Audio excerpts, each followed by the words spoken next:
If you think that you are getting tangled up in tension and sadness with every passing day, this is definitely the place where you need to be, because today we are going to learn how to deal sufferings with a smile. Dr. Yousaf Raza has been in the arena of Dawa from last 5 to 6 years, and he has been giving talks and workshops related to Quranic studies.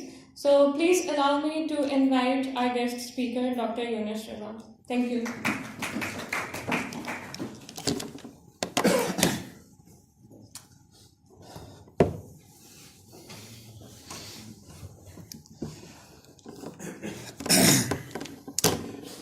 All right, Bismillah, Alhamdulillah, Salatu Wassalamu ala Rasulillah wa ala alihi wa ashabihi ajma'in. Assalamu alaikum wa rahmatullah. Okay, I didn't travel 6 hours to get that kind of response. Assalamu alaikum wa rahmatullah. Okay, that's slightly better. I like the new name. I'll consider changing it. But I'm kind of used to the old one, so don't mind if I don't. I think more relevant than my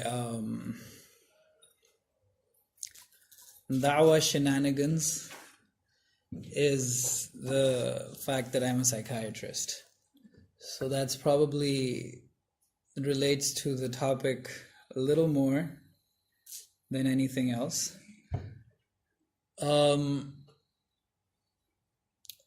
was told that the session's going to go on for an hour and a half. Is that true? Yeah? Okay. How about we split it up? For the first half, I try to put something together, make some sense of the topic, the kind of crazy topic that you see on the board in front of you, suffering with a smile. How the hell do you suffer with a smile? That's what crazy people do. That's a sign of psychosis, that you have lost touch with reality. If there is some genuine suffering going on and you're actually smiling, that's where we prescribe antipsychotics, right? And pump the person full of them. So I'm going to try to make sense of that topic in the first half an hour, 45 minutes. I'm going to try to make it interactive as best as I can. And the next half, we can sort of have Q&A. How's that? Does that make sense? Do you really have to sit all the way at the back?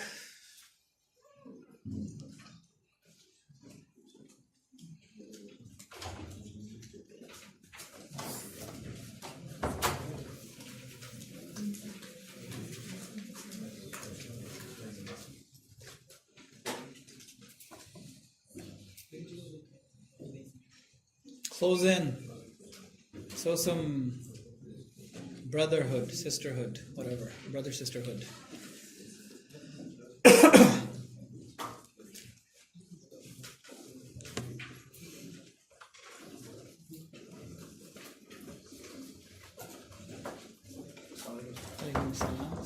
Question है ये बाद में बस पहले ही आ गए? नहीं अभी नहीं कोई नहीं, देख लो तुम। अभी नहीं मेरी क्यूरियोसिटी है यार। मेरा क्वेश्चन नहीं है लेकिन ठीक है, टेंशन नहीं लेनी है। Not judging, okay?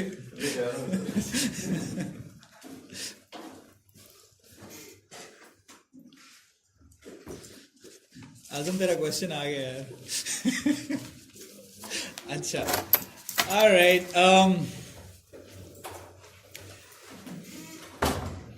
Let me tell you about the evolution of this subject before I actually talk about the subject itself.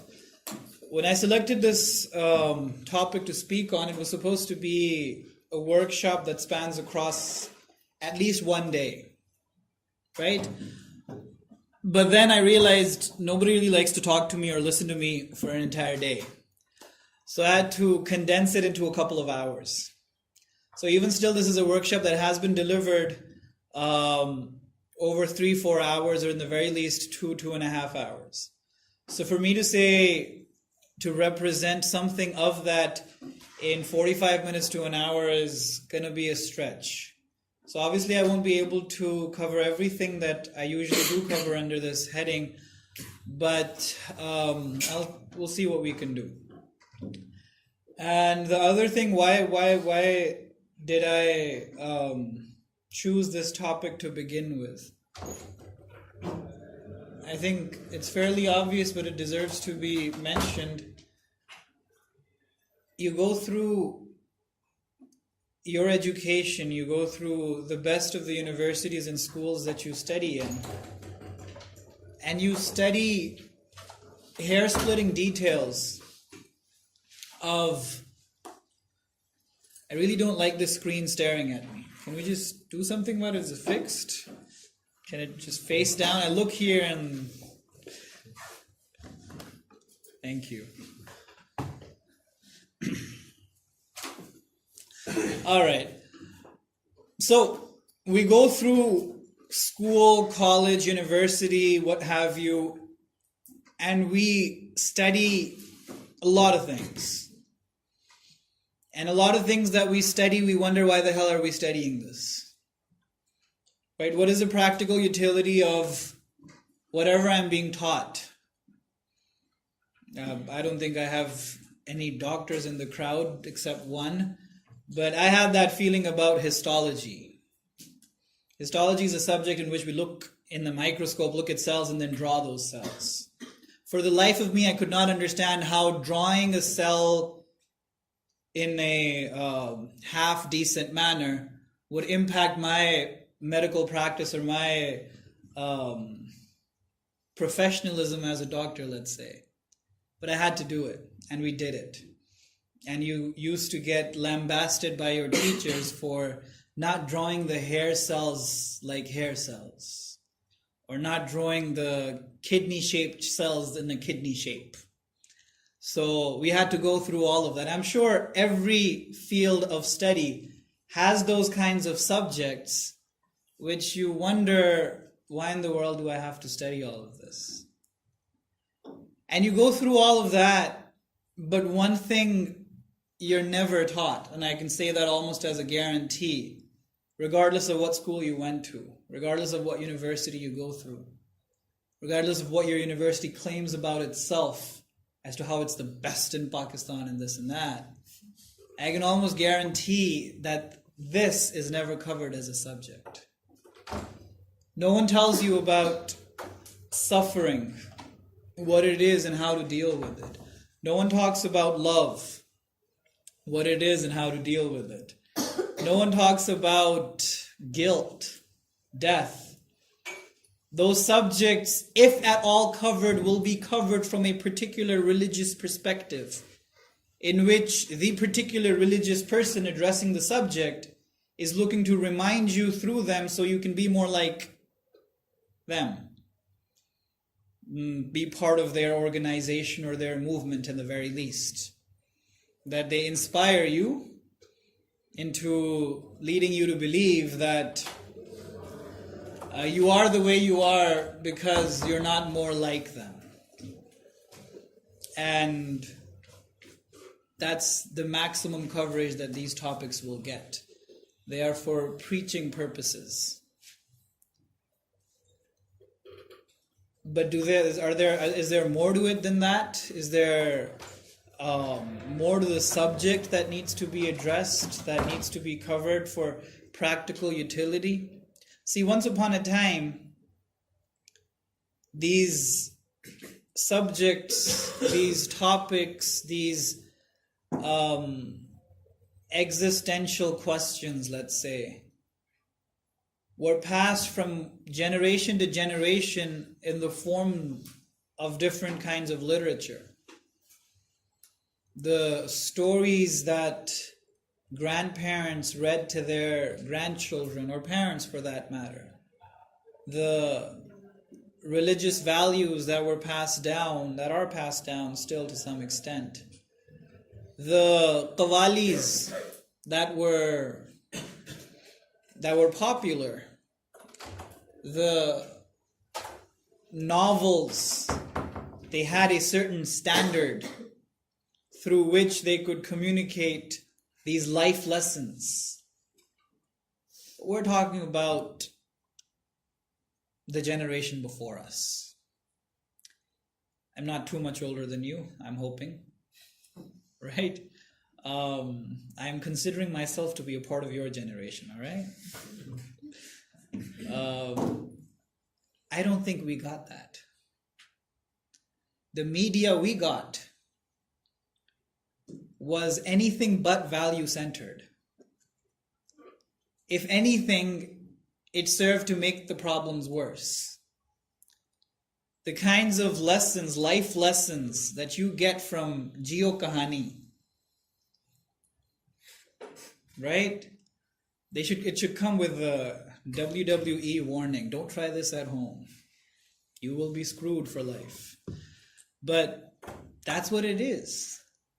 The kind of songs that we grew up listening to, I don't know how many life lessons or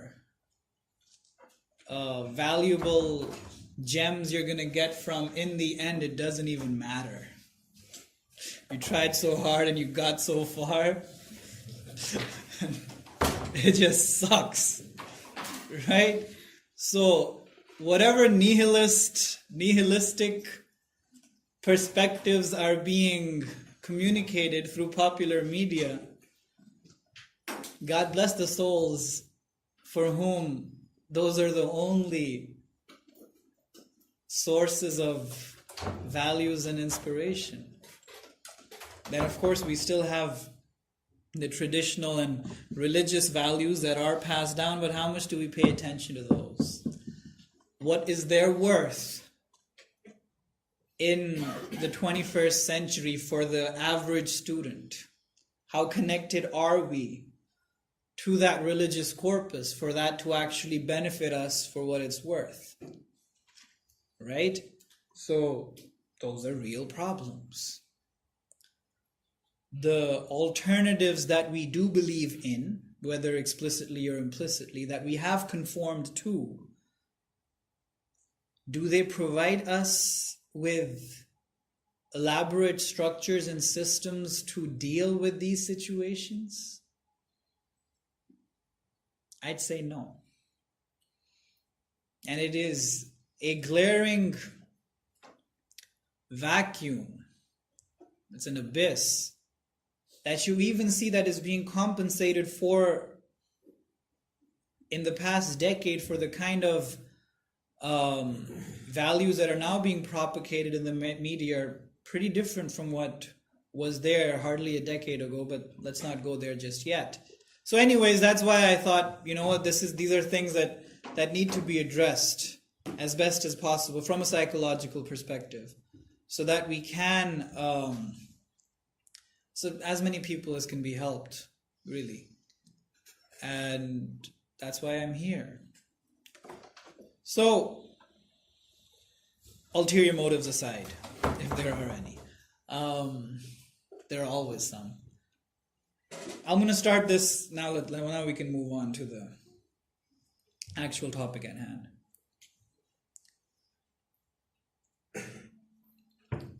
Let's just a general question that I usually start with. What do you want to get out of life?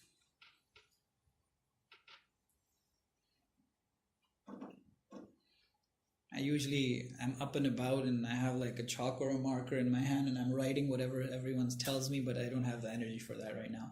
I'll just take your answers and I hope you remember them. What do you want to get out of life?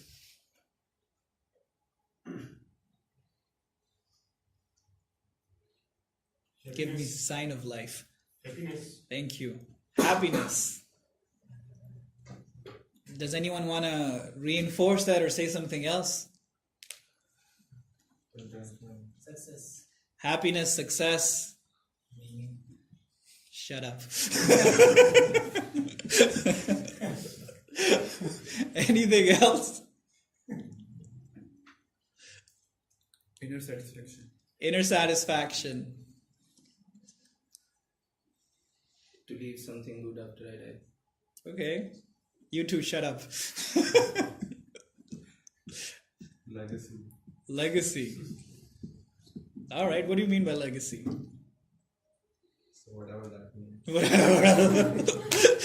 Great, man. That's going to pick you up in your down moments. The clarity that you have on that. Okay, what else? What do you want to get out of life? What is the ultimate objective? The 3, 4 that I got, do I have a unanimous, does that represent the unanimity of the group? Yes? Okay, let's take a show of hands so I'm not putting words in your mouth. Happiness?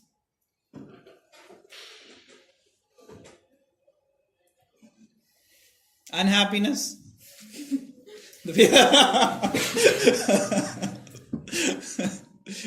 Good thing you're sitting with a psychiatrist. All right. So, those who did not raise their hands, I'm assuming your answer is not unhappiness. Success.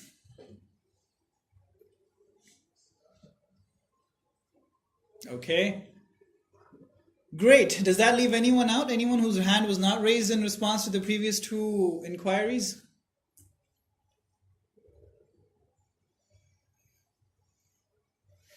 This is where you raise your hand if you didn't in response to the previous 2. So I'm guessing under success and happiness, everyone is covered. So some things never change. Whether you go from Pindi to Lahore, whether your audience is mothers in their 40s, students of Al-Huda, or students of ComStats, Bahri University, Fatma Jinnah, Shifa, wherever I've conducted this seminar and started with this question, the answer has been exactly this. And I'm going to spend the rest of my time trying to explain how that's the pathology. That is precisely the problem. That the one thing that we require from life, what we think life owes us, is a perpetual state of happiness. Whether we state it explicitly, this is something of a cultural belief in the 20th, 21st century.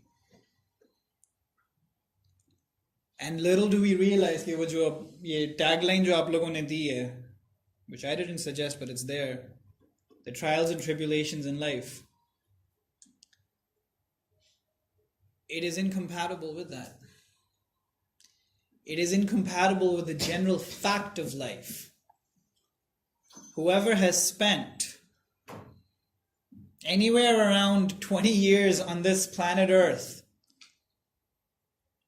and as much as has access to a news channel, knows very, very well that life is filled with suffering. That if there is one thing that we have everywhere, wherever we go, you're sure to find, suffering is ladled out.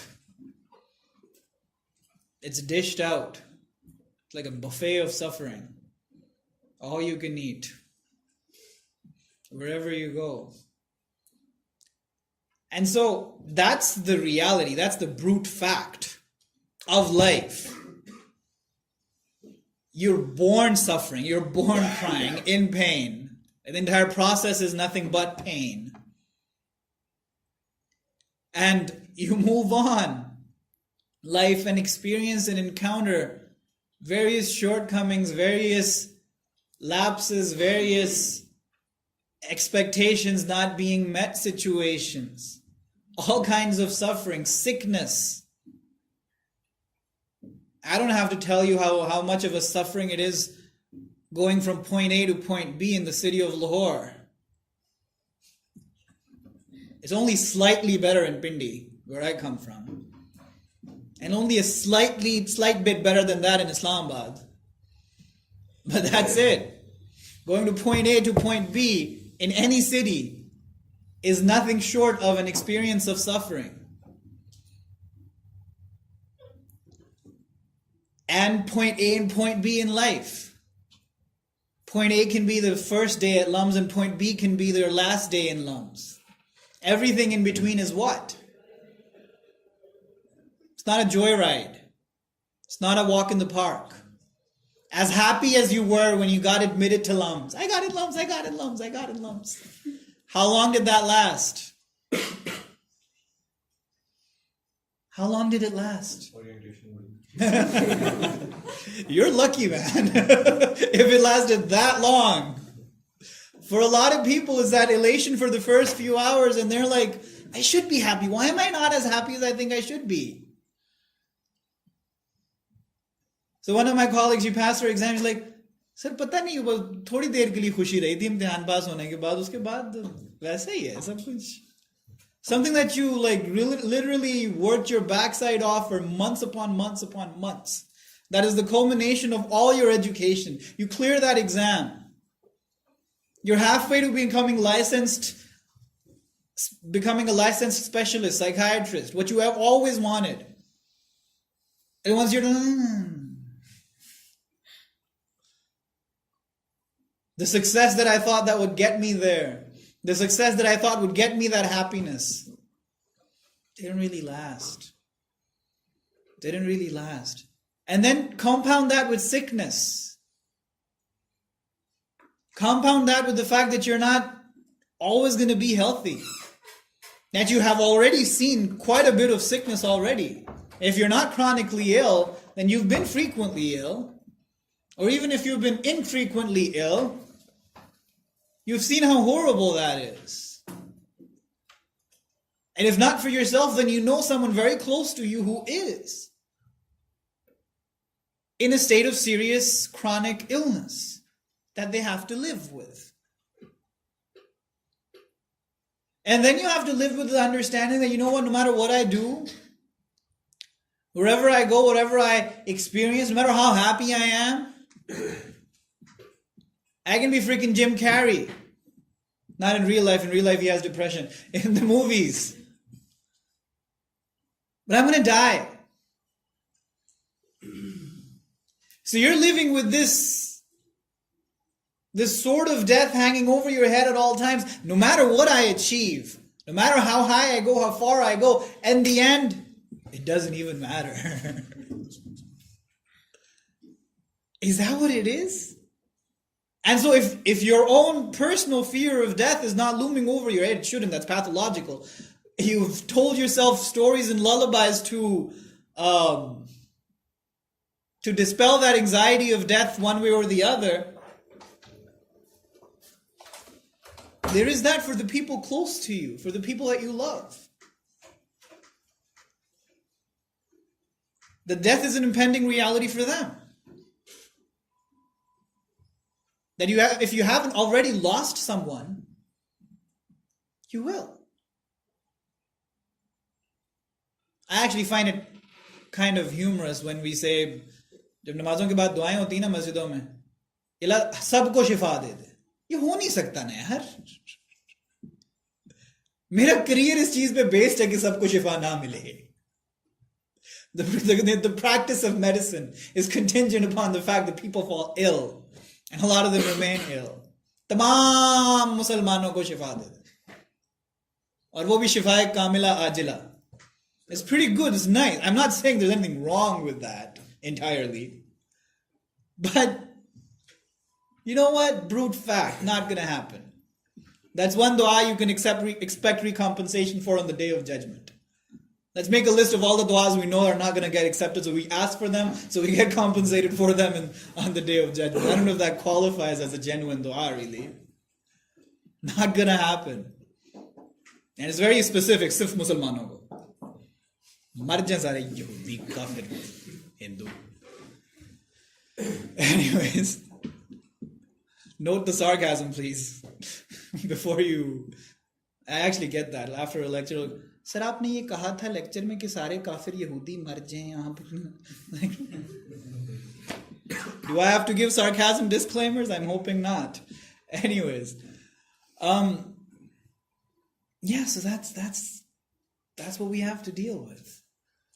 We haven't lost anyone. We're going to lose ourselves or lose someone. If not lost to death, then lost to separation, lost to just simply leaving each other. You're not going to be with people you love for your entire life. If they're your parents, if you're going to grow, you're going to get... The umbilical cord needs to get cut. One way or the other. And there's different stages of the cutting of the umbilical cord. Starts at birth and then continues until you leave the nest. And then when you're over that, finally, you have to deal with the throes of parenting, the pangs of parenthood, when you have to go through the same for your children. Great. That's life.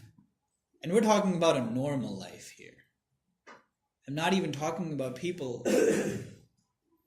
which unfortunately constitutes a majority now, who have had to go through a fair bit of childhood traumatic experiences at the hands of none other than their parents, siblings, close relatives, ranging from neglect to sexual abuse.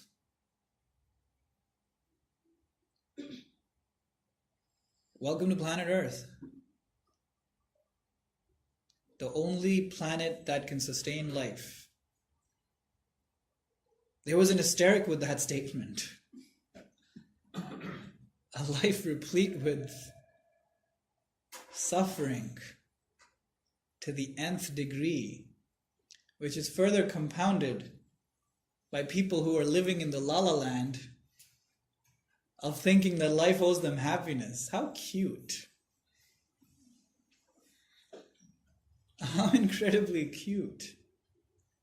So this is life, and you're meeting it, confronting it with this underlying assumption, belief that it owes me happiness.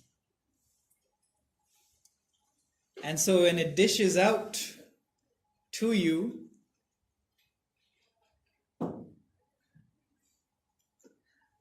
they call me a motivational speaker, but I'm seriously contemplating that, changing that to demotivational speaker. That's something of what I've turned into now. Kind of sucks.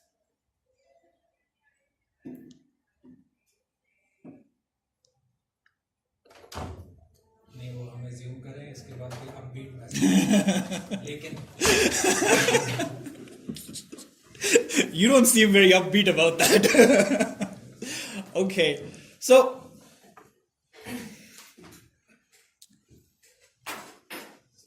I take after a particular school of thought in psychiatry, psychology called Logotherapy. And those of you who were here when I came to Lums last, I introduced Viktor Frankl. I pride myself in being one of very few people in Pakistan who speak about him. And the other few people who speak about him, I know them very well. They're either my teachers or students. So that's about Frankl. And that is the only, or I shouldn't say the only, but one of the very few schools of thought within psychology that are seen to be optimistic. Right? So there is a light at the end of the tunnel. That's the lekin. Frankl takes that conception that life owes us meaning and shows how that is a recipe for disaster. Mind you, before I go on to what he offers as an alternative, you see how that is exploited by the marketing industry, by any advertisements that you get. They are targeting precisely that belief, that life owes us happiness. They know that people believe that, and they know that people are not happy. This is where they come in with their particular genres or whatever brand that they have to offer. And they're going to offer that with cars. You get this car, Even if it's not a car, if it's a bloody motorbike. CD70. मैं तो Honda ही लैसा. Right? क्योंकि जब मैं Honda लैसा तो फिर की होसी? You've seen the ad? No? Is it that old? आजकल नहीं आता. पहले आता होता था. वो Honda पे जाता है और उसके सामने फिर लड़कियां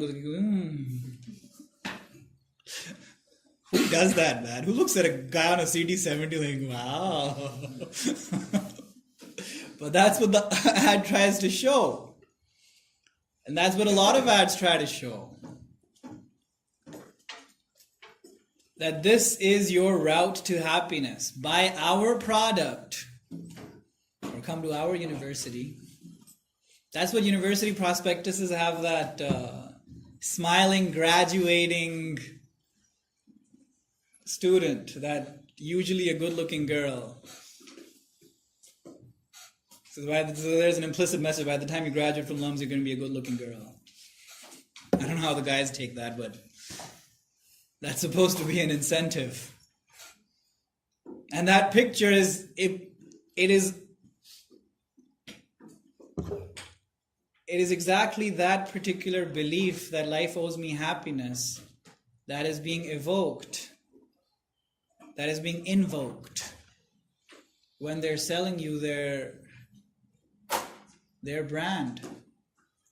That's not just restricted to commodities, whether those commodities are cars or cell phones or motorbikes or beauty creams or chai, right? Or asal doodh, whatever the commodity is, or universities for that matter, that extends to religions as well. That extends to religious denominations as well. Okay, one very, very popular sales pitch and marketing tool for religious preachers in the 20th, 21st century has become precisely this: that you come here, do what we do, and do it as we do, and that will bring you happiness. That is the golden principle. आप नमाज पढ़ेंगे तो आपको depression नहीं होगा, depression नहीं होगा तो आपको खुशी होगी. They may use alternative words for it, call it inner peace,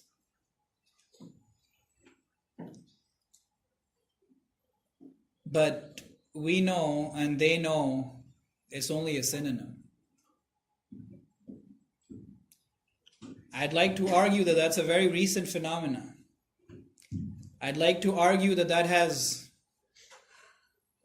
but that's an assertion for now. That's an assertion. I'd like to say that's the impact of Freud on religious preaching. That's how Freudian our religious preaching has become. That we invoke the pleasure principle even when we talk about people becoming more like us. And when you don't, and I realized that pretty early on. Because before I was a psychiatrist, like I was introduced, I was of that category of preachers. I realized that the people crowding around me, attending my durus very regularly, more often than not, are psychologically very dissatisfied people. And it was that pursuit of satisfaction that brought them there. And when I came to know them personally, as friends or as patients, I realized there was a lot going on, a lot more than I'd ever imagined since their childhood. And I was not being sought after for whatever religious knowledge I had to dispense, but the satisfaction that came with it, the tranquility supposedly that accompanied it. Anyways,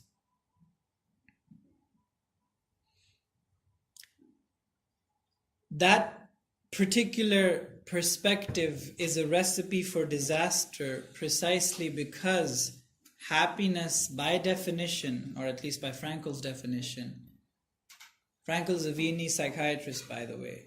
He's a third Viennese school after Freud and Adler. He's the third one from that particular city to rise up as a significant thinker in the field of psychotherapy, in the field of psychiatry, psychology. And not only is a psychiatrist, neurologist, he had a PhD in philosophy. Not only did he have that, he had 29 other PhDs, honorary by the way, that universities conferred to him and in recognition of original work. And he's a concentration camp survivor. So he's seen life up front.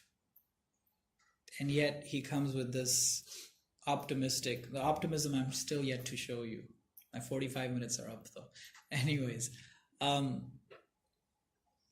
his definition of happiness: the more you chase after it, the more it runs away from you. The more it eludes you. It's like that butterfly. When you're chasing it, you can't catch it. But when you sit down, distract yourself, focus on something else, it comes and lands on your shoulder. It comes and lands on your shoulder. And it is precisely that which we fail to notice as religious preachers, whether Christian or Muslim or Hindu or whatever denomination. Everyone makes the same sales pitch, interestingly enough. Come to one famous person dies by suicide, and you compare a Christian preacher, a Christian missionary's Facebook post to a Muslim da'i's Facebook post. Just replace Islam with Christianity and boom, you have exactly the same post.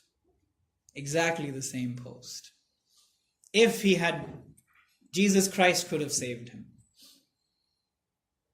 Had he conformed, the point that we miss there, and that's a glaring error, that whatever satisfaction or happiness or inner peace or whatever you want to call it that comes from religious belief or religious practices is a side effect, is a byproduct. If you make it the primary goal, that is exactly what is going to be lost.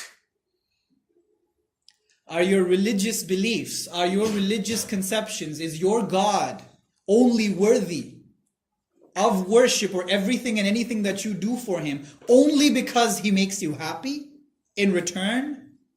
Is that your relationship with him? Is that the God of bargains? Is that the tacit contract that you've signed with him? All right, God, this is what it is. 5 prayers, you got it. Happiness for me right here, right now. Deal? I'll take that as a yes. And you go pray the 5 prayers and there's no happiness. Oh God, what just happened? God, why hast thou forsaken me? Why? I mean, we had a deal. Excuse me, when did I sign the contract? You played both parties, and now you're holding me to a pledge that I never made. Oh yeah, someone representing you, a diehard fan of yours, told me that this is what you do. You deal in happiness. That's why I signed up for this cult. And after doing all of you.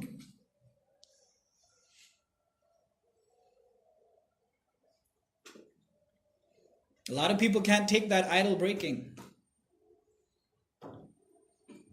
So my question is he not worthy of being by himself for who he is?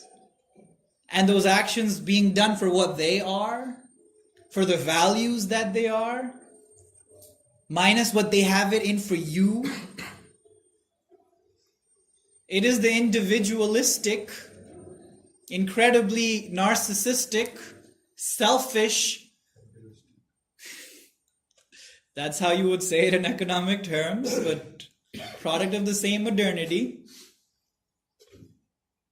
which is not all wrong, but in its own place. But in this conception, understanding of religion, a selfish, inherently selfish pursuit of religiosity, which has no place, by the way. For any of the examples of religiosity that we borrow from the seerah or the lives of the Sahaba radiallahu ta'ala anhum, the acts of utter selflessness are like, oh my God, what's going on there? Why are you praying through the middle of night, Ya Rasulullah, with all your past and future sins have been forgiven, you're guaranteed paradise. Your feet are swollen like anything. Your beard is wet from tears. What's wrong with you? Why don't you get some sleep? And he said, should I not be grateful? What do you do with that? How do you plug that into your happiness cult? So interestingly enough, we thought we were dealing with different religions here, but it's all under the general, the bigger umbrella of the cult of happiness that has engulfed and embraced all of us. Whether we're selling shaving creams or brands of religion. It's really incredible. Absolutely incredible. Hats off, Sigmund Freud. You rock, man. How'd you do it? Seriously. How'd you do that? In less than 100 years. You pulled off a miracle, dude. Anyways, replace that. Before you replace that, understand it really well. It is because of this cult of happiness that the question, why me, really originates. Why me? I should have gotten all the good stuff. I deserved all the good stuff. I didn't get all the good stuff. Screw everything. Screw everyone. I deserved good. I did not get good. So if I screw someone over, so be it. Is that not how every single person who perpetrates anything bad, who we look at as third parties and say, that's bad. And when they're doing it, they're perfectly justified in it. They have their rationalizations for it. And you see how those rationalizations stem from a sense of entitlement, and particularly an entitlement to happiness. And how all conceptions of justice are oriented around that entitlement of justice, entitlement of happiness. I deserved happiness. I did not get happiness. I was treated unjustly. Everything sucks. Life is unfair. God is unjust. And so if I dish out evil myself, if I am bad to certain people every now and then for my own personal gain, that's how you roll in this world. That's just the way things are. I'm selfish. Everyone's selfish. That's the bottom line.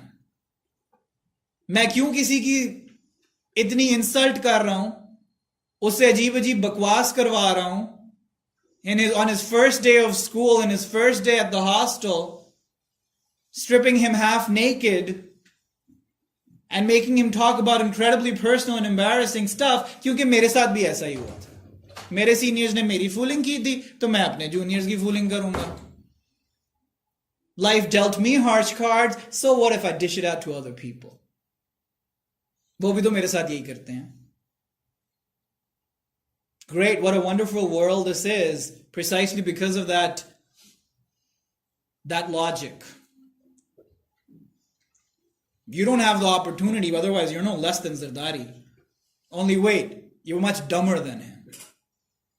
He's smart. At least give him that much. The guy's got cunning. He's a true psychopath. The one that comes with the cunning. Only we don't got that much wit. Our IQ doesn't allow for us to deal in that, at that level. You see how dangerous this cult of happiness is? I'm not saying all of you are that evil. You're not all that angelic either. हमें दूसरों की बुराइयां लगती हैं, अपनी बुराइयां नहीं कभी देखी. दूसरों के आंखों से देखे ना कभी.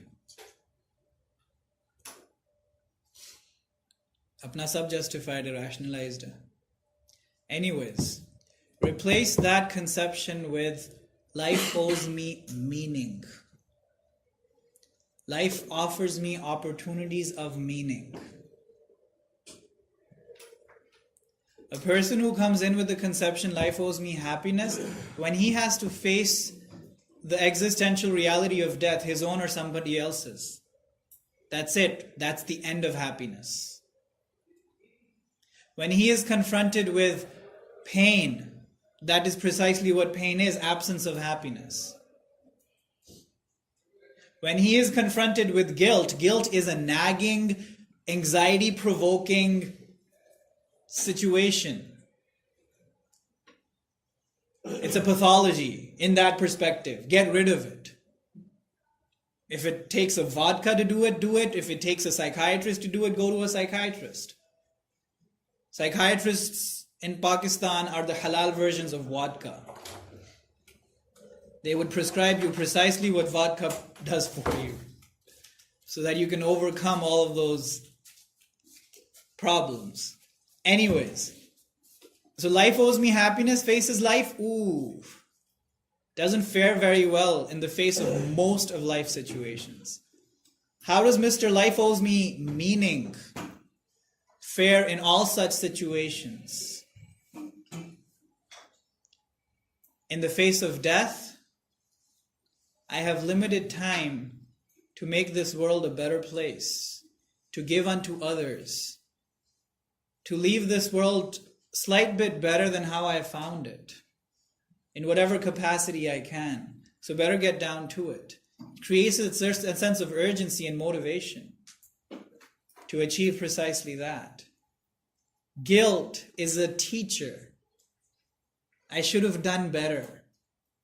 I could have done better. Next time I get the same opportunity, I will do better. And right now, if there's anything I can do to fix it, I should.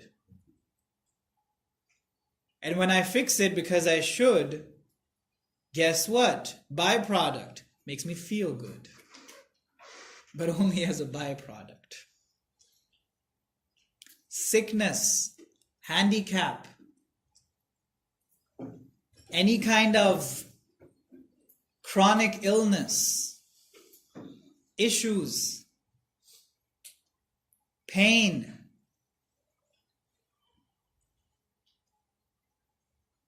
This is from Facebook. Heroes of Pakistan, I believe the page was called. I don't know if I shared the story the last time I came. I don't have a lot of stories. I just repeat one of them. This guy lost his daughter. She had a septal defect, a major one, what we call a hole in the heart. The surgery was scheduled for a time that the illness did not wait for. So he lost his daughter. That's a why me situation. Life sucks. Life took away my source of happiness. Screw everything. I might as well go around making other people miserable because I'm miserable. A lot of people do that. What did this gentleman do? He said, I suffered. I don't want other people to go through what I went through. And so now his life's passion is to gather enough resources and to spread enough awareness so that other children in that situation do not have to wait. That the waiting list is their reason for death. That the surgeon is not available or the resources are not available, etc., etc. So that's his life's passion. Shaukat Khanum Hospital is a product of one man's suffering. Translated into, you can have your political biases, but let's assume it's all for the good. And other exemplars in history. You go back to the sacrifice of Hassan and Hussein radiyallahu ta'ala anhuma. The heroic stand that they did take stands as an example for centuries to come. For the benefit of humanity. What did they and the people with them not have to suffer through? And how meaning if seen in suffering. So Dostoevsky, those of you who've heard of that name, literary genius, Russian, he said, there's only one thing that I fear. To not be worthy of my suffering. To not be worthy of my suffering. And so whether you look at Frankl or you look at Iqbal, life offers you two kinds of situations. One kind of situation where you can contribute and make things better because you have the ability. The other kind of situation where you're faced with obstacles, where you're faced with handicaps, diseases, this, that, and the third, where you can't do anything. That's where the creativity is channeled inwardly. That you work on your attitude, that you work on how you take the situation, the stand that you take towards it, positive or negative, accepting or resentful, and how that inner growth empowers you, that you discover worlds within yourself and shades and dimensions of your own personality that you never knew existed. And that growth, that period of suffering proves for you. So now finally there are conceptions within psychology that talk about not only post-traumatic stress disorder, they talk about post-traumatic growth. So when I was studying, we learned and we read articles of people presenting their own cases, saying stuff like cancer was the best thing that ever happened to me. So my teacher told me a story about one particular, her friend who was accompanying in a car his friend, and the narrator of the story says that my friend was losing his son to cancer at 20 years of age. And I did not have words to console him. So I was just being silent and just hoping to be there for him for whatever he needs me. And he said, we traveled that journey from his house to the hospital in complete silence because I didn't know what to say. And he's like, when we reached the hospital, my friend whose son is on his deathbed, and he's about to lose him to cancer, and he's almost gone. And when he's actually gone, he said, I look at him, and he goes to that bed, hospital bed, and this is a Christian person. He says, he kneels along the bed, he folds his hands in prayer, and he says, thank you, God, for lending me my son for 20 years. Who does that? Where do you get that from?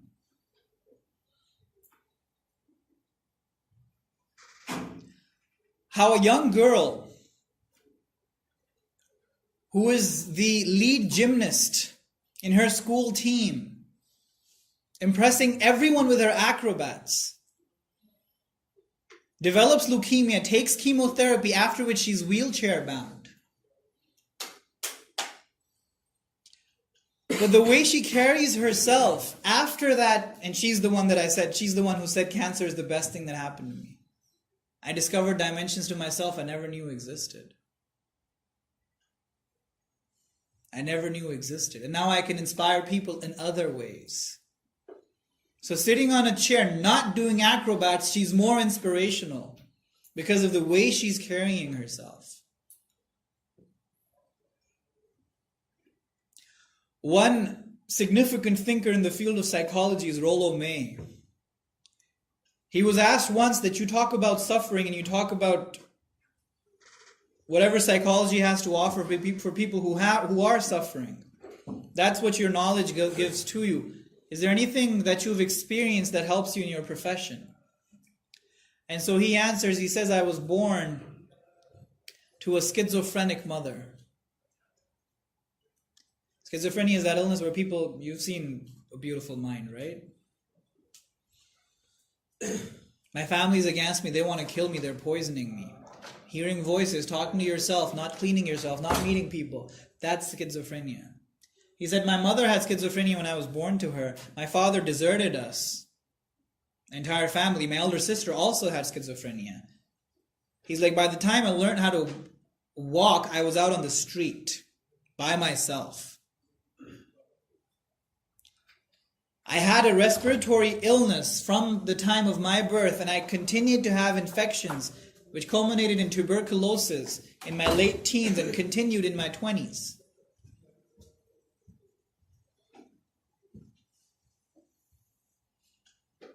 He said, my knowledge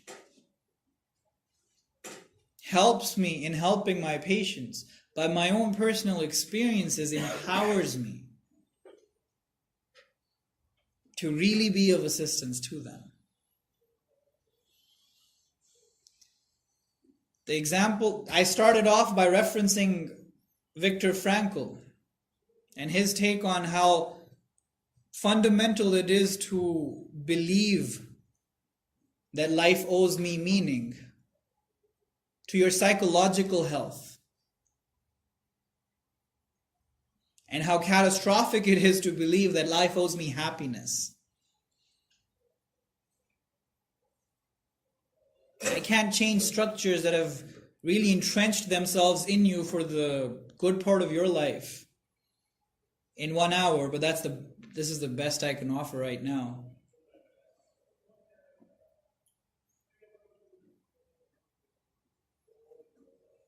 People have left angry after I've spoken. They have expressed it in so many words as well. This is not easy to digest. But I say this not on the basis of my own expertise, which is limited, as is my experience. I've seen for a fact how it's drastically changed the lives of a lot of my patients without medication. I'm not against medication. I prescribe medication. That's my bread and butter. But I've seen people get out of severe psychiatric illnesses just because of the change of attitude. One of my patients had panic disorder. 21 years of age, guy. He would have severe panic attacks. Suicidality. And it was just a few of these sessions oriented around changing this orientation. And he is practically refurbished. Good as new, alhamdulillah. So, but that's what I really bank on is not this. But the fact that the person giving this orientation is someone who has seen suffering up front more than anyone else that I can think of. When you have to shift 4 concentration camps in less than 3 years, inhumane treatment, and then come out of it and give the world not nihilism but logotherapy. That you are about to die when people around you are actually committing suicide for the horrors of the camp. And he actually gets typhus as they called it. And for them it was clear that if you went to sleep, your blood vessels are going to collapse and you're not going to wake up. So for a person who is suffering every kinds of possible psychological and physical torment, that is a relief.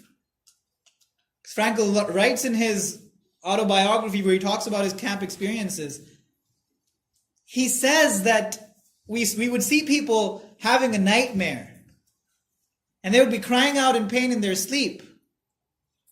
And usually when we see someone having a nightmare, we wake them up. We reassure them, dude, it's relax, it's all right, don't worry about it, you're okay, you're in the comfort of your bed, it's all cool, it's a beautiful, wonderful Lums hostel. You do something like that. But he's like in the camp, we're about to wake them up, but we hold ourselves back. The horror that he's going to wake up to is way worse than any horrifying nightmare that he's having. Let him sleep. Let him best that he has that nightmare. In that kind of a conception, death is an easier option. It's an easy way out. It's a relief. from a lot of pain. You can't even, it's not even suicide. You're sick, you have typhus. All you have to do is fall asleep and that's it. But he kept himself awake for 2 weeks. Fought sleep because he knew it was death. And how did he get himself to do it? He said, I took whatever scraps of paper I could find, whatever stubs of pencil I could find, and I started jotting down the tenets of logotherapy, the meaning-oriented way of life. The kind of psychology that will help give a positive, optimistic view to people. That life's not about pleasure, life's not about happiness, life's about meaning. And that meaning motivated me to fight off sleep and therefore death. He'd actually written the book prior to coming to the camp. And he said, my experiences in the camp only reconfirmed what I had conceived of before coming to the camp. Obviously, the camp people didn't give him his book, so he had to rewrite it from scratch. And that's what allowed for him to fight off the illness. And here we are, decades later, more than half a century later actually, having no relationship to him, talking about lessons of his life. Meaning has this tendency of eternalizing you, of allowing for you to transcend death in ways.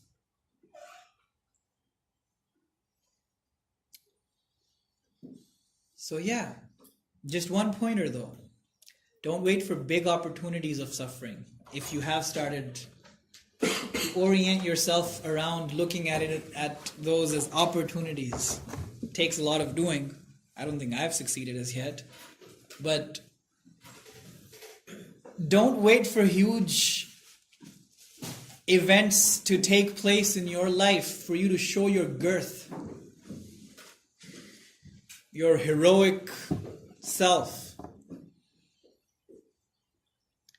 It is the smaller, everyday, mundane sufferings that life offers you that are the training ground for the big deal, for the real deal, if you will. These are, to take them as real.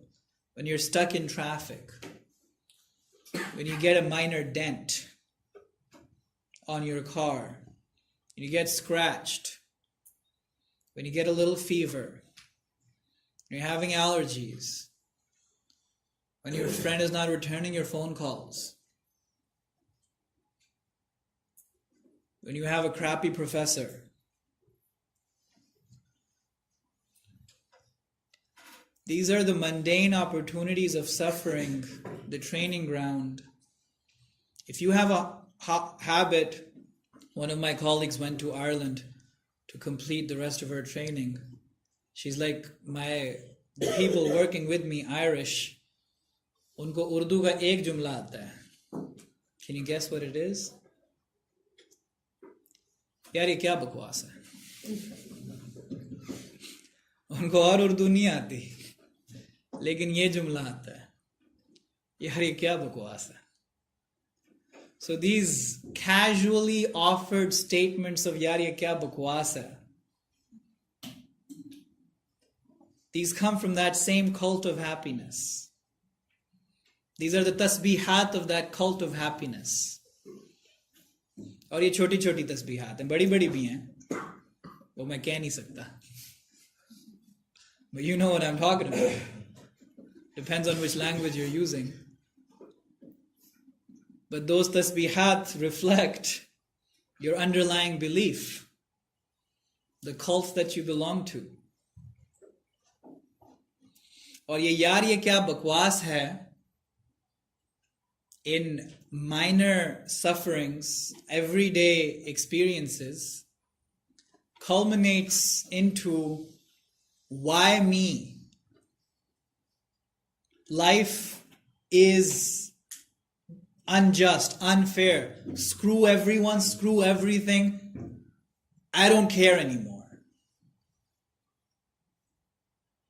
I'll do whatever the hell it takes to have the most for me and screw everyone over. If that's what it takes, then that's what it takes. From kya bakwas hai to utter nihilism. So mind these mundane sufferings. And that'll hopefully train us to be worthy of the greater sufferings, which we hope and pray. Obviously, there is nothing more. That point, sorry, I'm going way over the time that I said I'd speak. One thing that has to be said, you don't go around looking for suffering either. You don't become masochists. You don't go around looking to be the victim. You don't go around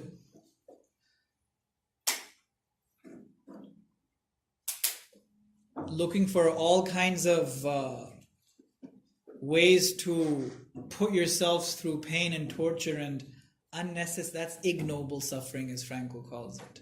That's not noble suffering by any means. Yes, the first, foremost attempt, effort, plan, struggle should always be to avoid suffering at any cost. But once life does throw it at you, that lemon, you make lemonade then. Or how that's been altered thanks to This Is Us. When life throws at you the sourest of lemons, you make something resembling lemonade. Anyways, that's noble suffering. Otherwise, it's just self-victimization. It's just masochism. You always ask for afia, you always ask for ease, and you always work for ease. There's very little distinction from what you ask for and what you act for.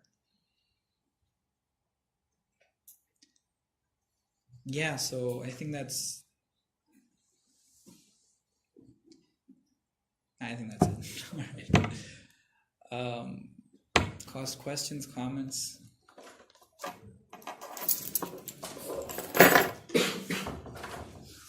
Feel free. Ji sir. इसमें आपने जो बात की थी कि वो शुरू होता है यानी क्या बकवास है, जो छोटी छोटी सफरिंग से जो मंडी है, लेकिन जब आपने कहा तो मेरे ज़हन में ये ख्याल है कि वो ये चीज़ बहुत काउंटर इंट्यूटिव होती है कि एक छोटे से मंडेन इवेंट में से आप मीनिंग किस तरह निकाल सकते हो. तो हम ज़्यादा कि इनको जनरलाइज नहीं कर पाएंगे, तो फिर वो अल्टीमेटली अगर आपका बेसिक अंडरलाइंग कंसेप्शन ये है कि एवरी अपॉर्चुनिटी ऑफर्स मीनिंग, तो फिर वो छोटा हो या बड़ा हो is immaterial. If life is meaningful then 10 साल की जिंदगी भी मीनिंगफुल है, 100 साल की जिंदगी भी मीनिंगफुल है. उसी तरह इफ सफरिंग इज मीनिंगफुल तो छोटी सफरिंग भी मीनिंगफुल है, बड़ी सफरिंग भी मीनिंगफुल है. और अगर आप छोटी सफरिंग में छोटा मीनिंग ही सही, छोटी में बड़ा भी मिल सकता है, लेकिन वो एटीट्यूड प्रीसीड्स दैट. एटीट्यूड होगा तो शायद नजर आए, अदरवाइज तो नजर भी नहीं आएगी. At the end of the day, what's the meaning? Obviously, you can't go around. For everyone, it's going to be different. For every situation, it's going to be different. But for the most part, it's just holding your own, bearing it with dignity, not crumbling underneath its effects, right? So आमतौर पे जो बड़े events होते हैं वो dramatic होते हैं, तो उससे हमें एक फीलिंग आती है मीनिंग कि इतना ड्रामेटिक है. तो लेकिन जो बोरिंग और मंडेन है जिसमें कोई वो इमोशनल एलिमेंट नहीं है, तो हमें लगता है इसमें क्या नहीं है. right. तो अब वही वाली चीज़ है कि emotions and the extent of emotions or the degree of emotions are definitely a pointer towards what we should or should not do, but that's not the only standard or the only yardstick. One of the things that I've found myself repeating to my patients again and again, okay, are you going to be feeling oriented or are you going to be value oriented? If you have to make a dichotomy out of this. Feeling oriented ये होता है मैं ये तब करूँगा जब मेरा दिल करेगा. मैं इसलिए ये काम नहीं कर रहा क्योंकि मेरा दिल नहीं कर रहा. मैंने ये काम क्यों किया? मेरा दिल किया. या मैं ये काम क्यों करूँगा? क्योंकि करने के बाद मुझे अच्छा लगेगा. That's being feeling oriented. That has a lot to do with the cult of happiness that we spoke about. Being value oriented, I did it because I know I should. Dil kar raha nahi kar raha is secondary. But then we're reducing ourselves only to our emotional experiences as the total experience, as the absolute indicators of what should or should not be done. करना वही है जिसका दिल करता है और वो बिल्कुल भी नहीं करना जिसका दिल नहीं करता. Not a very wise orientation to have. Anyone else? Anything else? Otherwise, I have a completely irrelevant question on a piece of paper.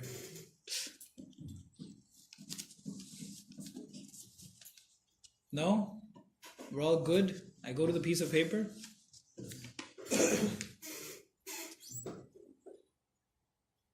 वैसे अगर ये और पीसेस ऑफ पेपर आ जाए तो बेहतर नहीं है? कोई आ रहे हैं, कोई रास्ते में है? नहीं है? अच्छा आगे पहुंचे नहीं है, पढ़े बगैर पहुंच जाए.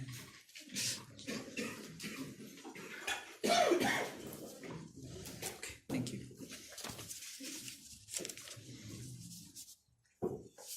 This is not a question. It's feedback. Okay. Really helpful. LRS should keep arranging these kinds of sessions.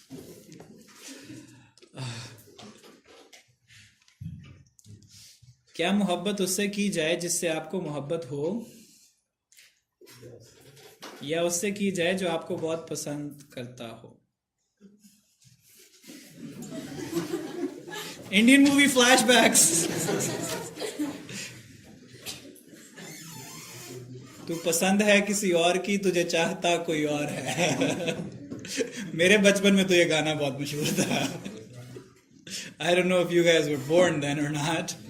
I liked गाना ये नहीं है?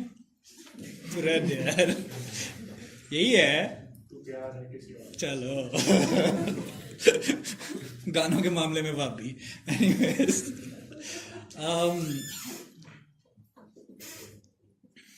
I don't know what to say to that, man.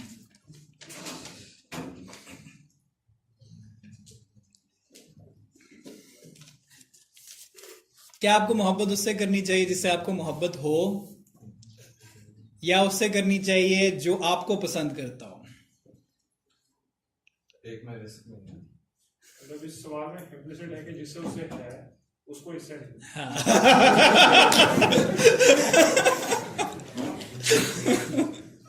या एक जो ये चीज है, और एक और चीज भी इम्प्लिसिट है कि जो इसको पसंद करता है उससे इसको नहीं है.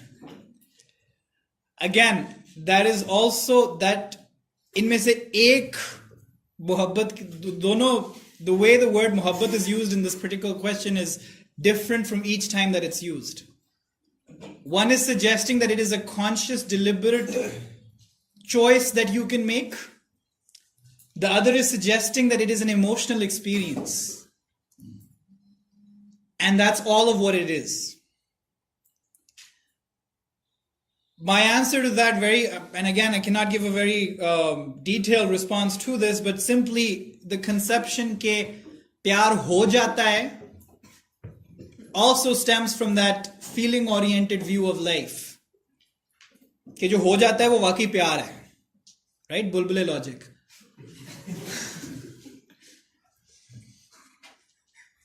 Because जो वो हो जाता है ना, वो फिर रहता भी नहीं है. That is by definition transient because it is emotional. Right? And has a lot to do with some evolutionary mechanisms that we've adapted. And that's in itself, like I said, it's also an indicator.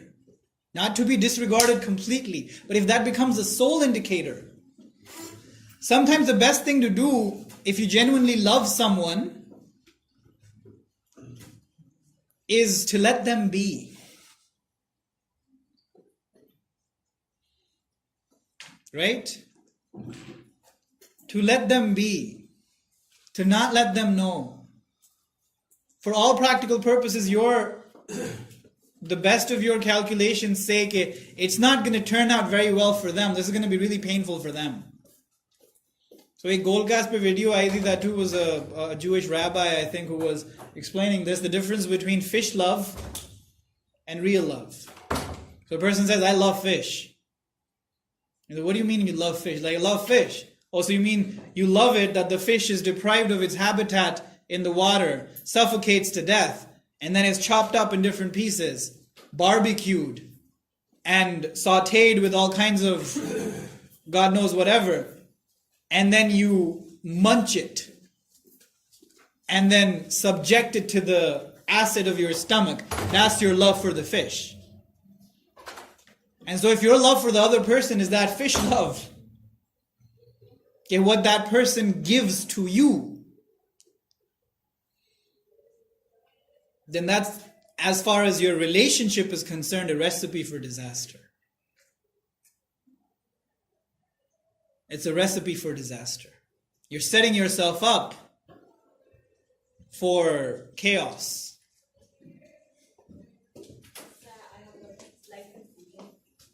For example, if you do something, it's not for something that you get in return. It's because it's your values, your morals, your one way होना चाहिए. आप ये कहना चाह रहे हैं. देखें, एक लेवल पे yes. जनरल दोस्त फिर इन सब चीजों का कॉन्सेप्ट क्यों है? मतलब फिर बस आप Very दें, good आप question. खुशी के लिए, वैल्यूज के लिए दें. फिर जज़ा सज़ा सब कुछ. देखें, let's not turn it into a dichotomy as such. Okay, you live a completely, absolutely, 100% selfless life. You can't. Right? Your own physical self, your own psychological self will not be able to sustain this level of spirituality.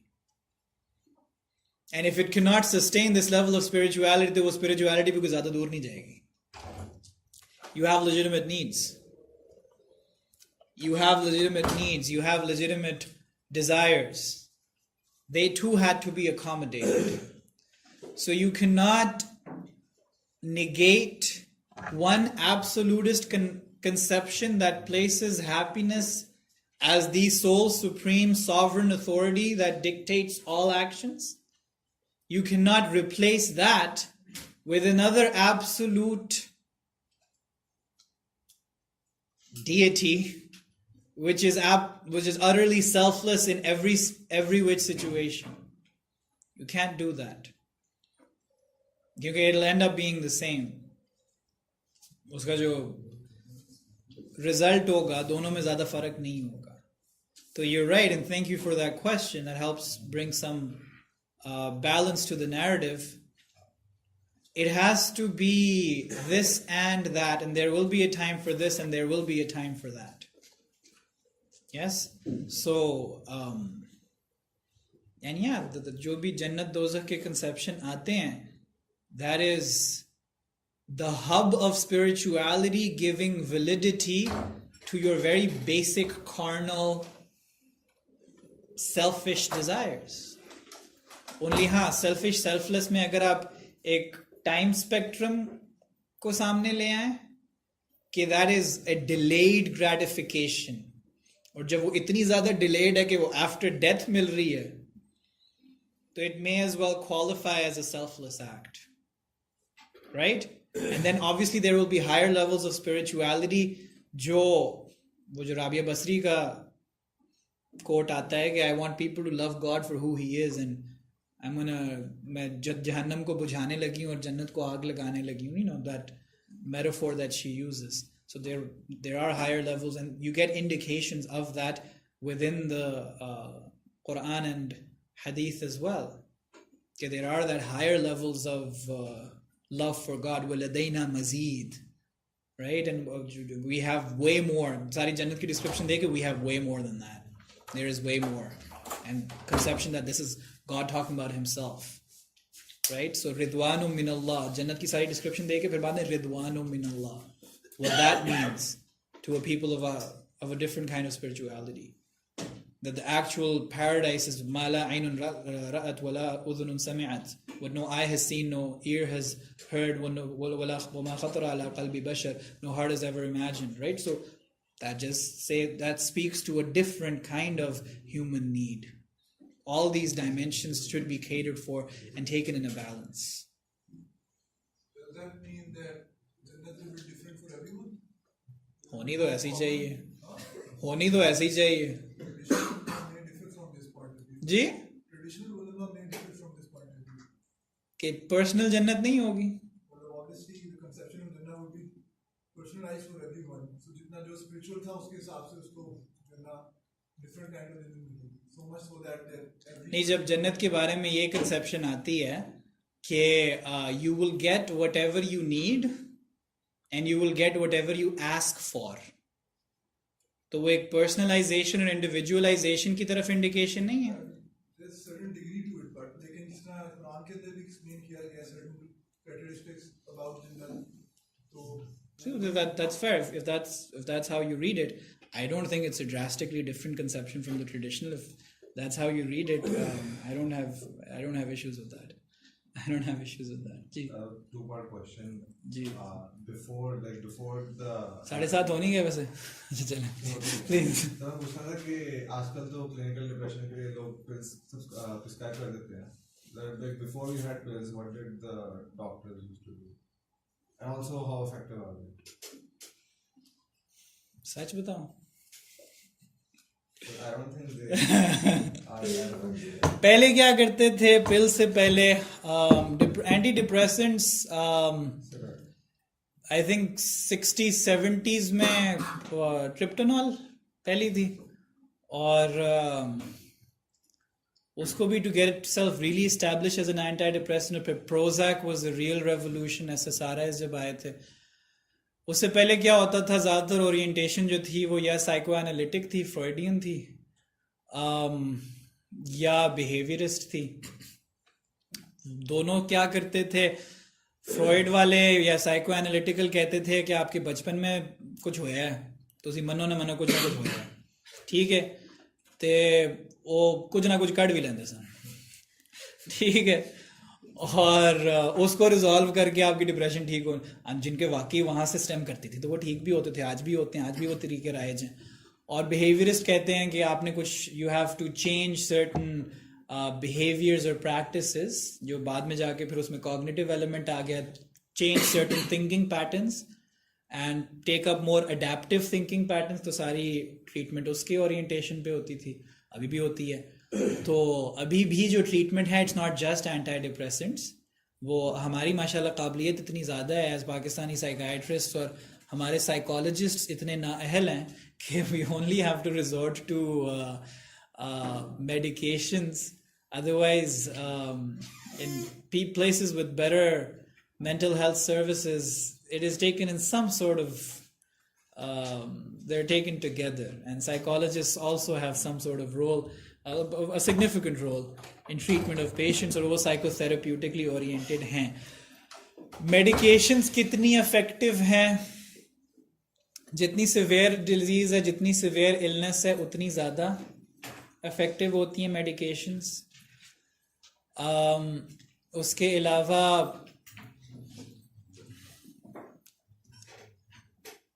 बता देता हूँ चलो. Compared to people with moderate से ऊपर level की depression, one particular systematic review और Meta analysis की सारी स्टडीज़ को देख के ये रिकमेंडेशन थी, ये रिजल्ट था कि अगर मॉडरेट से अबव, मॉडरेट डिप्रेशन है, सिवियर डिप्रेशन है, कोई भी दवाई बंदा नहीं लेता या बंदी नहीं लेती, तो 20% people will get better without any intervention whatsoever. ठीक हो गया. अगर आप उनको प्लेसिबो देते हैं, यानी उनके साथ धोखा करते हैं, ठीक है, आप उनको कहते हैं कि दवाई है, वो दवाई नहीं होती, वो बंटी होती है, ठीक है. 30% get better. So placebo is when the pill is not available. The patient thinks it's an actual antidepressant, and you give it to them in the exact same clinical setting, That's not that. but it's not. It doesn't have any active ingredient. It can be sugar, right? But it looks like a real deal. 30% get better, so that's still 10% better than no intervention at all. And antidepressant 50% get better. Okay, so there is इतना ज्यादा significant नहीं है. Antibiotic significant नहीं है, antipyretic significant नहीं है. बुखार की दवाई दोगे 90-95% चांस है बुखार नीचे होगा. एंटीबायोटिक दोगे there is a good 80% chance, if it's the right antibiotic, sensitive organism, 95% से भी ज्यादा चांस के it'll get better.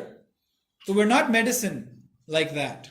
वो जो इंटरनल मेडिसिन की सक्सेस रेट है ना, सर्जरी की सक्सेस रेट है, साइकाइट्री में वो नहीं है. Why?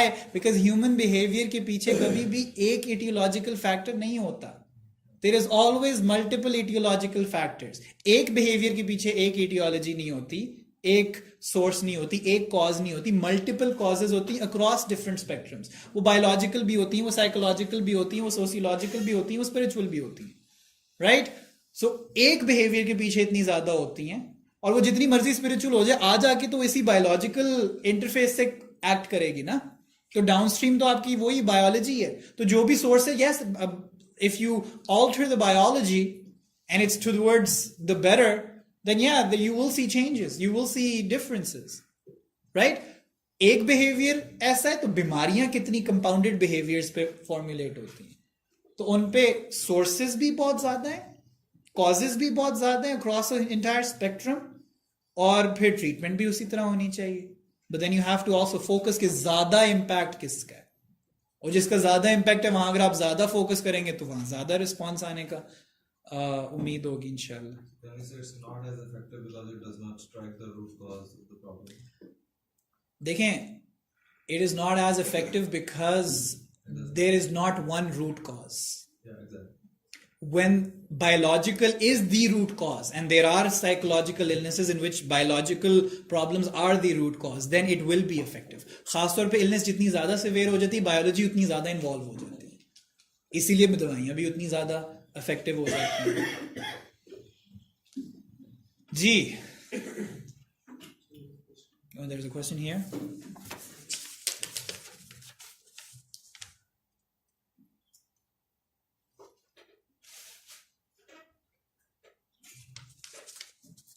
मुश्किल सवाल है.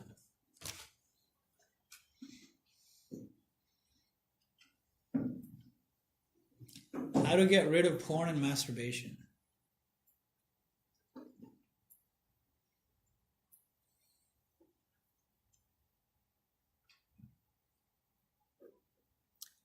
I can tell you one solution that is the solution for all psychological problems according to a lot of our patients.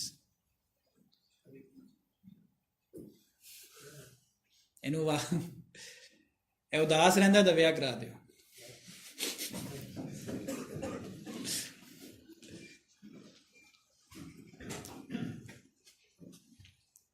इन्हें आवाज़ां आंदियां नहीं तो विआह करा दियो.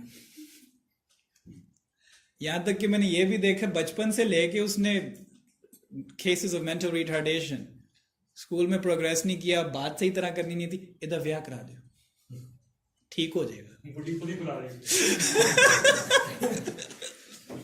Right? In this case, it's actually very relevant, but obviously not always very feasible. Get busy. It requires, there's a lot of things that can be done, right? There are behavioral interventions that you can do. There are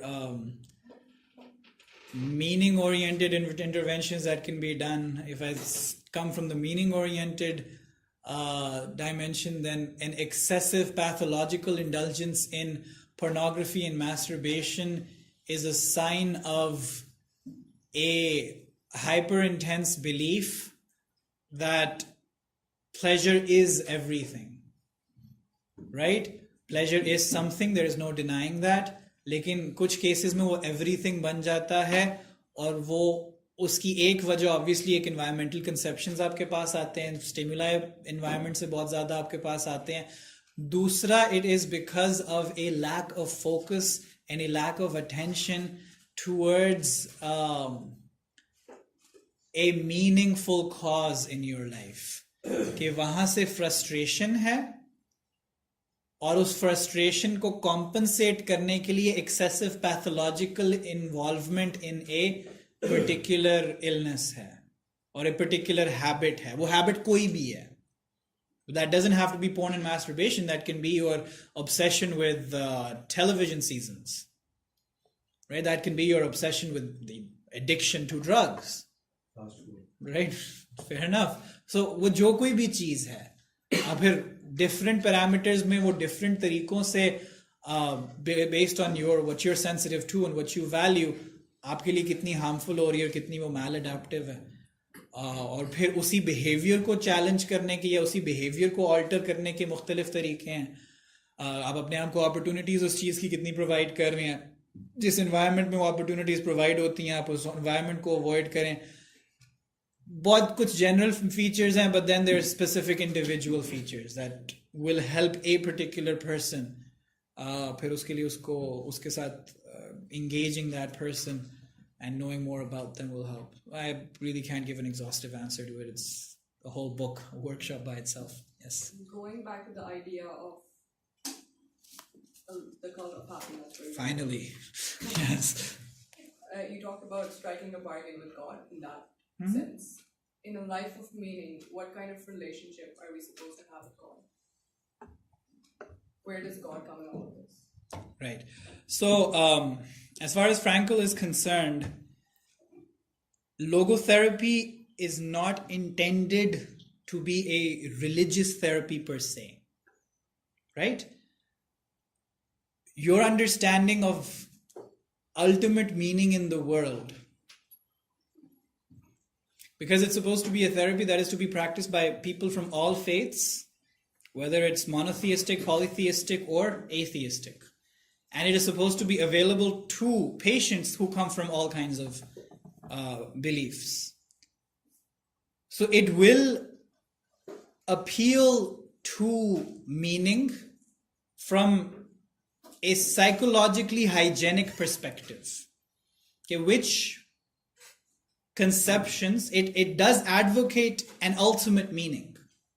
It does talk about that you need to have, or everyone has some conception of an ultimate meaning. Ultimate meaning se murad hai things about why humanity, why the universe, bigger questions.